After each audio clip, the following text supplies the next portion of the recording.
Hello. Today we'll be discovering the tastes of Modena. Modena is not one of the most popular Italian cities like Rome or Venice. However, from a culinary point of view, Modena is the main city of Italy.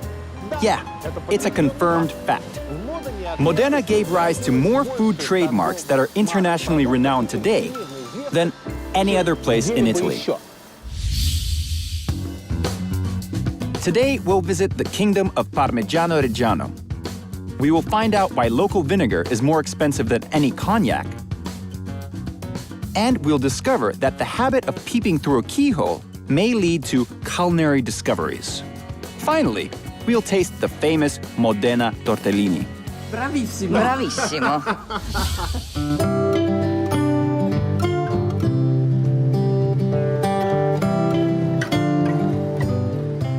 Modena is located in the Emilia-Romagna region of the north of Italy. In ancient times, it was a part of the Etruscan world, and in 183 BC, the Romans took over. The Punic Wars, the rise of Spartacus, the invasion of Attila. This city has witnessed a lot of cornerstone events that we can read about in history textbooks. Those epic wars and tragedies contributed a lot to the local cuisine. Today, Modena is a quiet province. However, locals treat two things with a primal passion. The first is driving fast. After all, the headquarters of Ferrari is located here. And the second is eating slowly.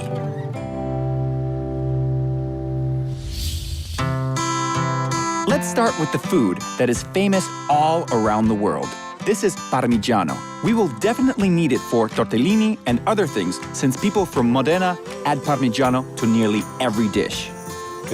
There are thousands of heads of Parmigiano here. You should pronounce it exactly this way, as according to Italians, the word Parmesan is used for imitation Parmigiano.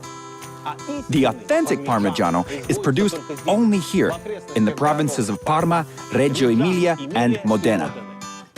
When I arrived, I came directly to the cheese plant. It's always been my dream to see how the legendary Parmigiano is produced, given that its recipe hasn't changed since the year 1200. Try to remember at least one recipe that has remained the same for 900 years.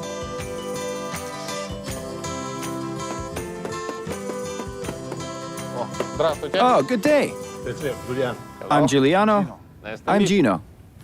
What is this magical place? We are at the Four Madonne aging room. And how much Parmigiano does this place fit exactly? Around 33,500. Yes, 33,500. Wow. That's a lot. And what do these inscriptions mean?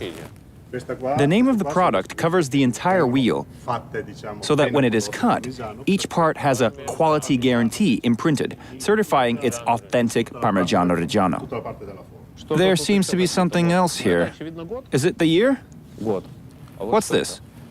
This is a seal guaranteeing that this wheel has undergone the required hammer tapping test.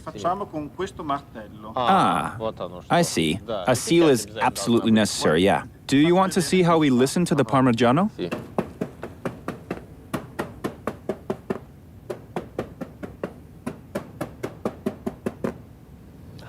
I'm looking for flaws of fermentation, which can impair the quality of the product. If the test is successful, then we put a seal on the wheel, and then it acquires the right to bear the title of Parmigiano Reggiano. People with the hammers are called Parma listeners. Here, you need good musical taste, for Parmigiano is a real art. So, what sound should it make? It should have a homogeneous, sustained sound. Parmigiano Reggiano is made from unpasteurized milk, and that is why the fermentation process can result in certain abnormalities, which can cause undesirable cracks or voids, which produce various sounds. Can I try? Got it? Stronger. I never imagined the way Parmigiano would sound. In fact, it doesn't sound bad at all, but I bet it tastes better. And how is this cheese made? The production starts with the milk, which is delivered to the plant in the morning and in the evening. The rennet and whey are added. and the mixture is left to curdle. It takes 15 liters of milk to produce 1 kilogram of cheese. The mixture is thoroughly stirred and heated. Everything is done manually. Then, the cheese is placed into forms. In a couple of days, it acquires the necessary thickness and is marked. The cheese is then put into a brine bath to absorb salt for 20 days. After brining, the cheese is transported to the hot room for all the redundant liquid to evaporate. And finally, it is moved to the aging room of the plant, where the necessary temperature and humidity are maintained. It takes about 12 to 36 months for the cheese to age. I have a very important question. Is the crust edible? If you clean it well, this cheese contains no chemical additives, and that's why you can eat all of it. The crust is often added to soups. Absolutely wonderful. The crust is edible. So, do you like our Parmigiano? Are you going to buy it? Of course. That's why I'm here. Good. Then here's some professional advice. Wear this cap instead of your little one. Thank you. Is this better? Yeah, now you're ready to eat Parmigiano.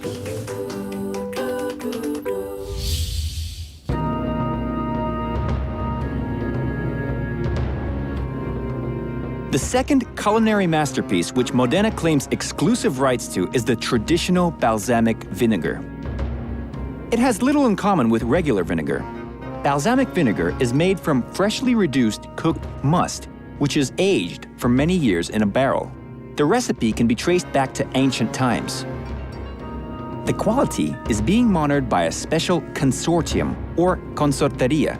As you can see, the solemnly dressed maestros look like a member of a secret order. They treat balsamic vinegar that is poorly made with no less severity than the Holy Inquisition treated the heretics.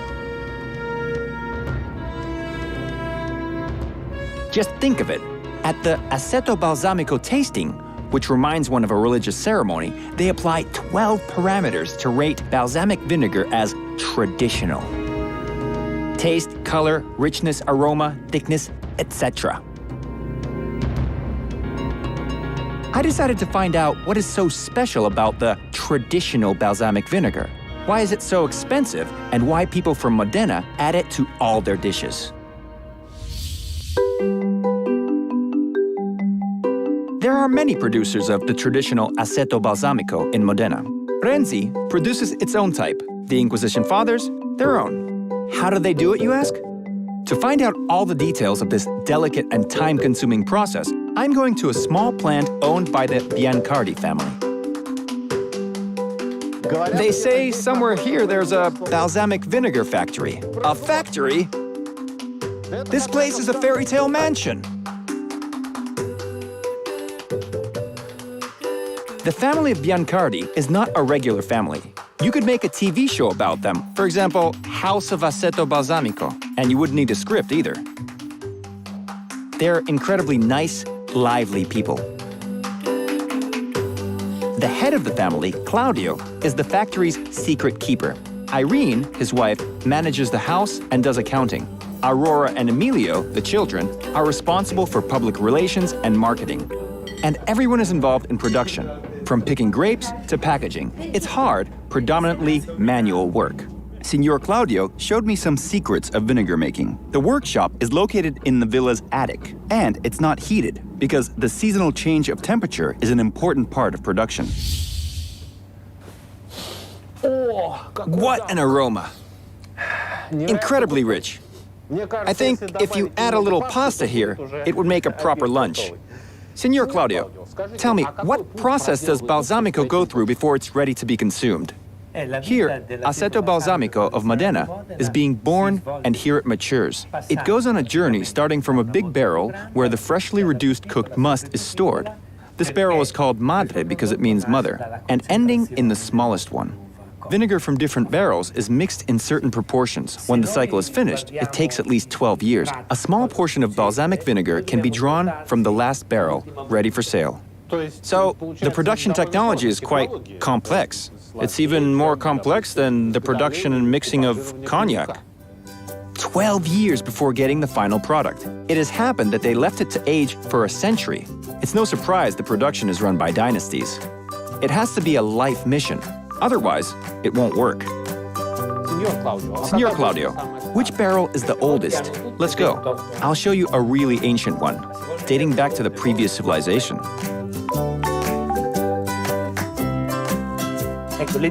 This barrel witnessed the rise of the tradition of the aceto balsamico production in Modena. It is made according to the technology which was used 2,000 years ago. I think it has survived until now due to the vinegar. So this barrel is a true relic. That means that this barrel has held vinegar in it long before Moscow was founded. And what's this? This is a young product, and next to it is the old, aged vinegar. Here is a bacterium, which we call the mother of vinegar. It is responsible for fermentation and aging. So this is the primary matter that gives birth to barrels and barrels of traditional balsamic vinegar. Now, I'll teach you to test the quality. You should put a few drops of vinegar on your hand.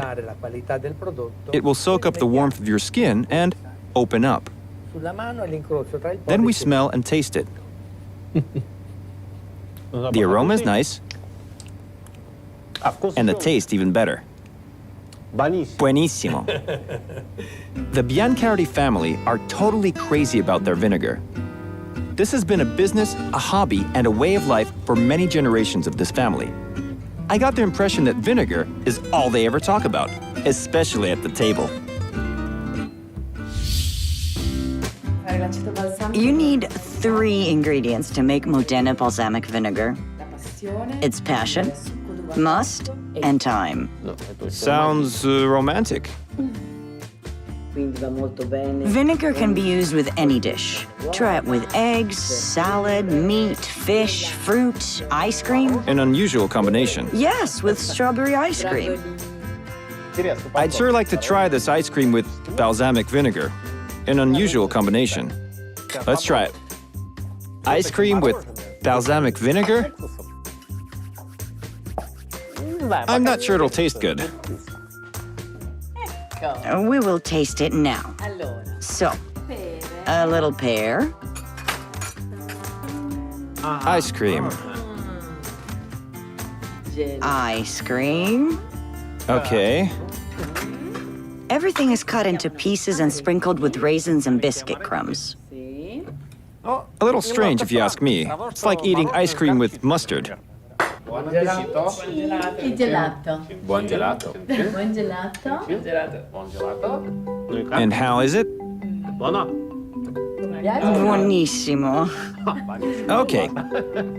So, I'll give it a try. Amazing. Vinegar gives the ice cream a completely different, surprising flavor. I didn't even see the acidity or the desperateness of vinegar. It all tastes more like a fragrant sauce. It turns out that no matter what you eat in Modena, it can only taste better if you add some vinegar. Now I understand why balsamic vinegar from Modena is so highly valued. This complex, time-consuming production borders between being a craft and an art. This product has to meet a lot of requirements. It's not surprising that in the olden days, a barrel of vinegar was considered to be a gift fit for a king. We will use our Parmigiano and aceto balsamico to prepare another culinary legend, Modena Tortellini. It's literally a legend. This is the only sculpture in the world which illustrates the story of a culinary recipe. It's called A Lustful Cook and a Beauty. Legend has it that in the Middle Ages, there was a tavern called The Crown, located on Via Emilia, the Roman road. The cook who worked in The Crown had a habit of watching his guests through the keyhole. This time, it was a strike of luck for him. A beautiful young woman was changing in the room.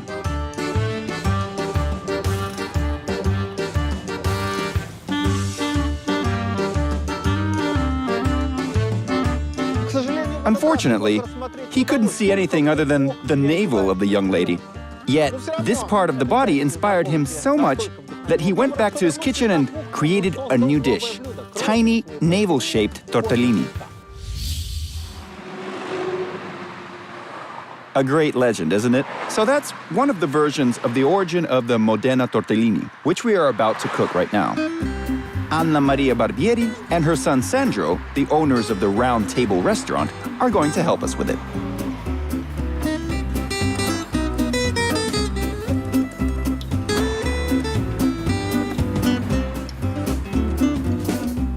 Anna Maria has been making tortellini for 40 years, following both traditional and family recipes. She loves doing it.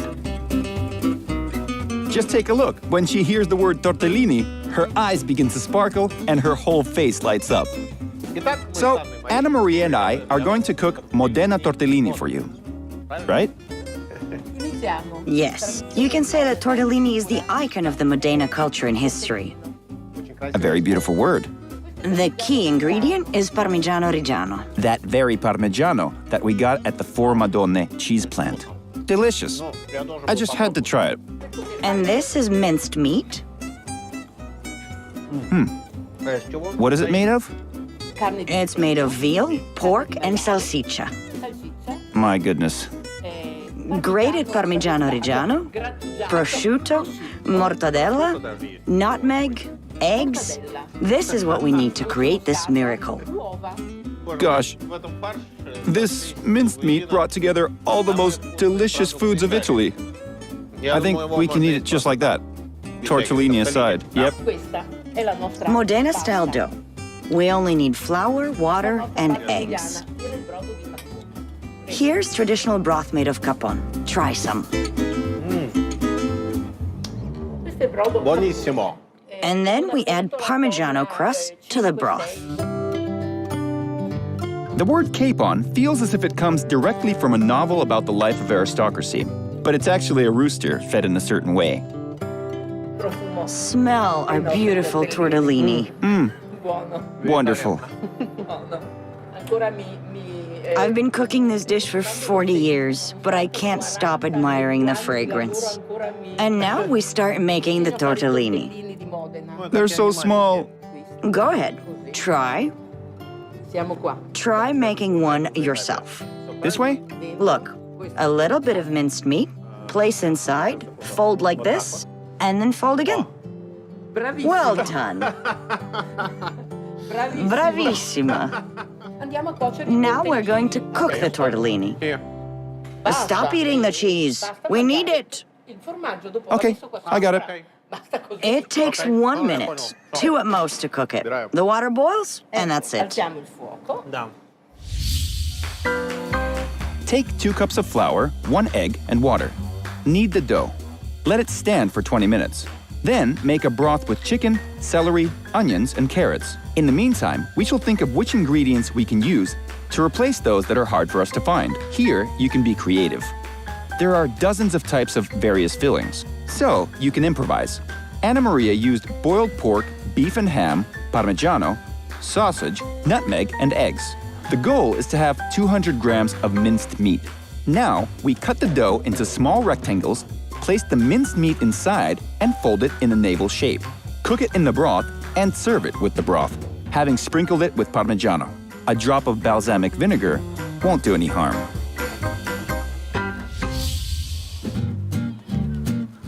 The new dish has a long history. It is also connected with the name of the most famous citizen of Modena, the racer and engineer Enzo Ferrari. A museum in Modena exhibits his vehicles. In general, I'm rather indifferent to cars, but Ferrari, especially old ones, they're fascinating. Enzo Ferrari chose his customers. The high and mighty had to obediently wait at the reception until he was ready to see them.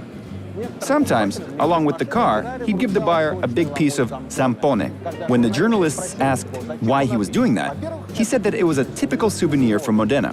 Furthermore, it's always nice to play a practical joke on someone. What's true is true. Ferrari wasn't exactly a nice person.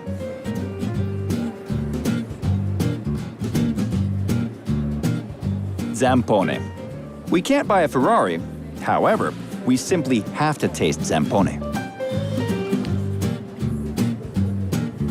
But first, I decided to have coffee watching the red Ferraris racing past.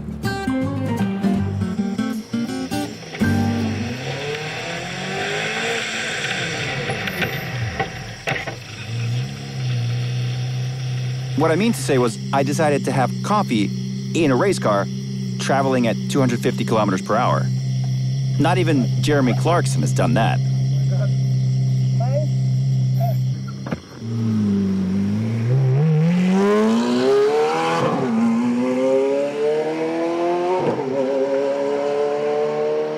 I don't know what scares me more, the speed or that I'm going to smear the insides of this Ferrari.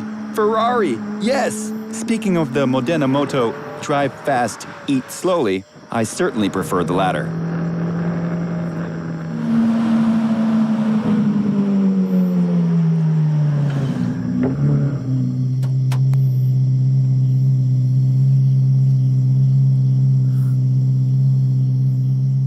Didn't spill. And even though I didn't have a chance to drink coffee properly, I'm still energized. Zampone, an unusual meat product. To finally taste it, I headed to the sausage plant. The plant turned out to be rather unusual. The interior reminds one of a museum. What's this? The VIP lounge of a prosciutto nightclub? It's plush!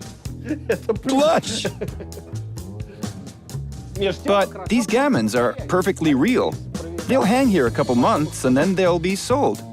No, only Italians treat food this way. Italians cherish their food products. What is this? A crystal statue of a sausage. Here's mortadella, coppa, salami, prosciutto cotto. Just imagine how one has to feel about sausage in order to create all this.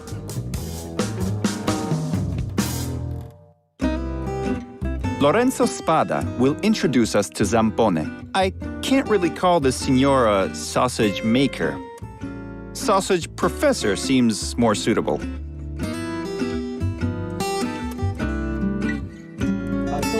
What are you thinking of? I was thinking about the ancient origin of Zampone. It dates back to 1511, when the city was besieged by the troops of Pope Julius II. It was no longer possible to keep any meat in the city. Before the siege, they stored meat in the pig's intestines, but they ran out of those. Then, they had the idea to use the skin of the pig's leg. That's how Zampone was born. And so, citizens created a new recipe out of their misfortune. We use 3 types of meat to make it: the cheek, lard, and the meat from the shoulder blade. Aha, very visual. Then we add spices, cut the meat into big chunks, and place it in the skin of the pig's leg. This looks like the most extraordinary part of the process. Using a pig's leg as an envelope for Zampone. The quality and quantity of the spices play an important role. Oregano adds a special flavor. There are also cloves and pepper in the form of peppercorn and group pepper, as well as nutmeg and cinnamon.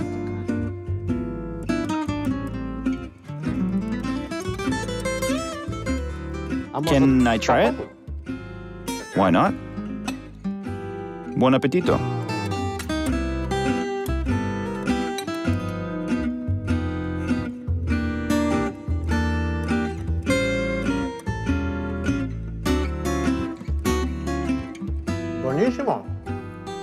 Interesting. There's a distinct taste of spices. They just fill your entire mouth. Zampone is a very hearty food. It is perfect for cold climates, like Russia, for instance. Yeah, we could do with Zampone in Russia. Our winters are long and cold. Not bad. Maybe another one? Why not?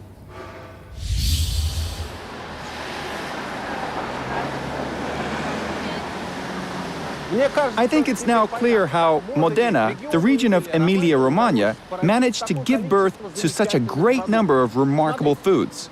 Look, the vinegar is made by family dynasties. The barrels for the vinegar are made by the workshop founded by the great-great-grandfather of the current owner. What a general attitude to food. Just some work, creativity, and tradition, and you have the best food in the world.